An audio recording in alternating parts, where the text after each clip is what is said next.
Hi there. So this time I'm just decided to just do a short video about the virus and then the immune system and also how a normal cell can turn into a cancer cell.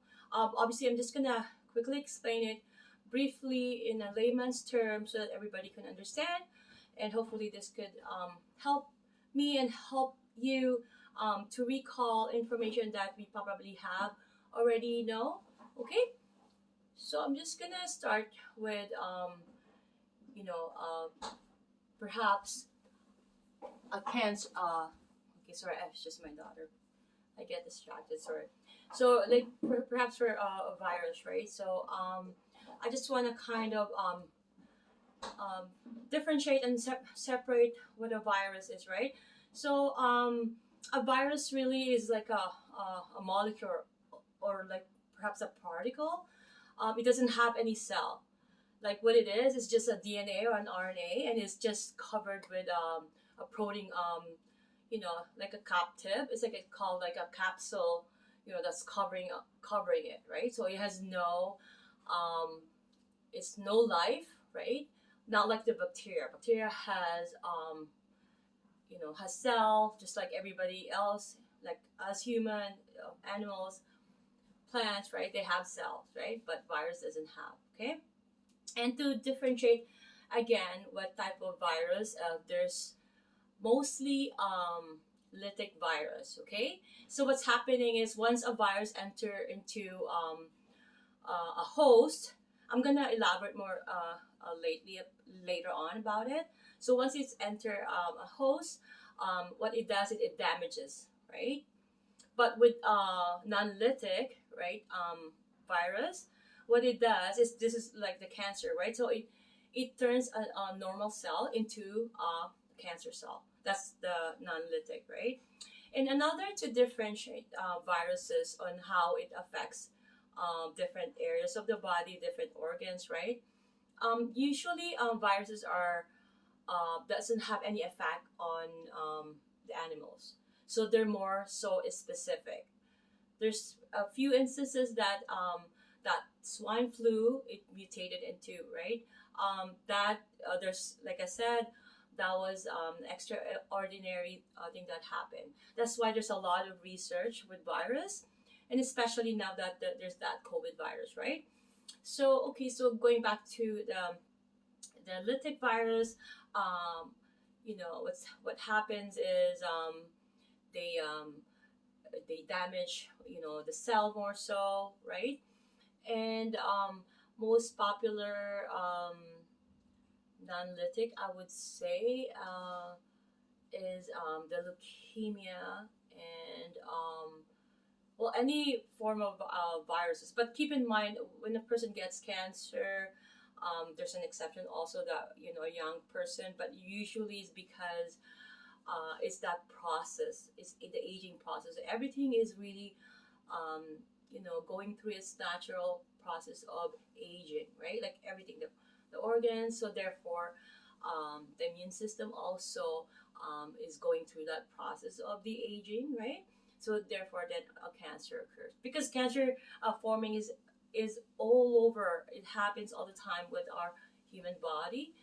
It's just our immune system. Is it healthy? Is it strong enough to fight those defense?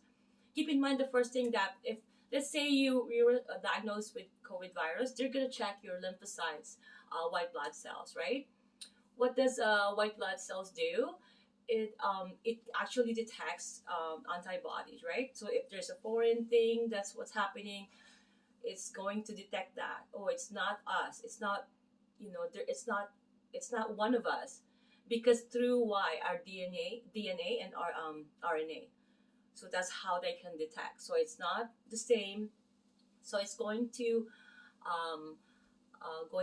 try to defeat that, right? So it's always a process. It's always a defeat, a battle in our body between the immune system, between the bad guys and the good guys, right? So also I want to talk about cancer also with what type of cancer to differentiate between benign and malignant. So benign more so is a local, right? It's a more popular cancer is a skin cancer, but it's more treatable, right? Because skin cancers easily can detect, and it's mostly benign. Why so? Because you can easily see it, and then you would hopefully have the decency or have time to get it checked by a doctor, and then the doctor will eventually lead you to the more specialized, right? Um, so we're when I mentioned the normal cell begins to become cancer cells, that's called oncogene, right? That's the process. That's why when you go to hospitals, you see that word oncology because of the word cancer. It means, that word. It's a pathology, or for that specific because of a cancer state or a cancer phase, right? Okay, so the immune system, more so, how can we combat the bad guys? We're gonna have to make sure that we're having proper sleep, proper nutrients, food that we really need, and also that our body and mind, we're having balance. We're not gonna try to being worried and being um, abusing ourselves, of not taking care of ourselves, especially at this time during pandemic. We really need to keep connected to God, and always prayers will do wonders to your body, and you connect with God, and in Jesus. I just want to add that. So that's my personal way of connecting, especially at this moment in time, right? But keep in mind too, sleep is one thing that happens with our body when we're healing, right? So it's really important as well. Okay, um, because with this viruses that comes in, it's really important, and good food. But keep in mind, virus is very specific. So if there's a flu that you had a virus, you had a flu, and you cannot transfer that to a cat, or therefore your cat cannot transfer that type of virus to you.